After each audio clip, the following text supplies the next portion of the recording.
বং কবিতা আবৃত্তি মেলবন্ধনের সংস্কৃতি।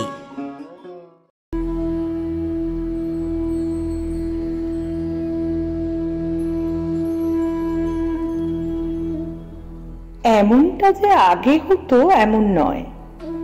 ইদানিং রাত্রিবেলা বৃষ্টি নামলেই মেয়েটি শুনতে পায় একটা বহু চেনা কণ্ঠ তাকে বলছে, চলো না একটু ভিজে আসি। বৃষ্টি একটু থামতে বিছানা থেকে উঠে জানলা খুলে দাঁড়ালে সেই কণ্ঠটি বলে ওঠে, আজ তো বৃষ্টি থেমে গেছে, ঠিক আছে পরের দিন কিন্তু মিস করো না, আমি তোমাদের ছাদে এসেই দাঁড়াবো। সেদিন রাতেও বৃষ্টি নামলো পাগল পাড়া।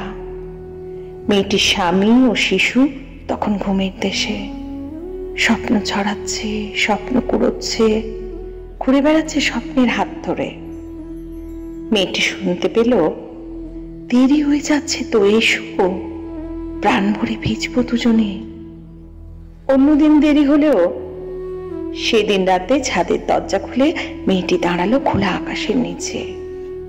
ফিসফিস করে বলল, কই তুমি কোথায়?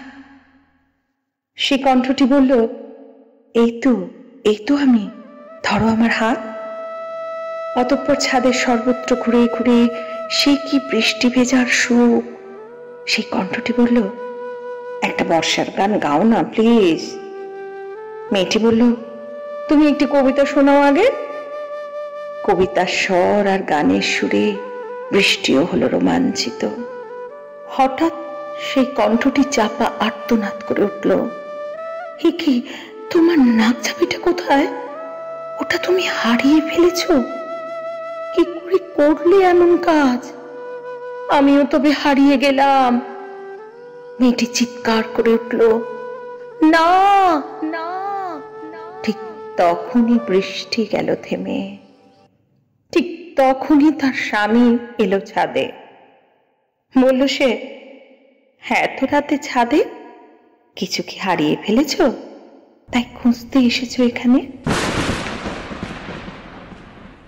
চমকিত মেয়েটি অসংলগ্ন ভাবে বলল, হ্যাঁ মনে হচ্ছে নাকছাবিটা কাপড় শুকোতে এসে এখানে হয়তো। মেয়েটির পর বলল, আমিও কয়েকদিন আগে আমার সে পুরনো ঘড়িটা হারিয়ে ফেলেছি। সারা রাত ব্যালকনিতে খুঁজে খুঁজে ক্লান্ত হয়েছি।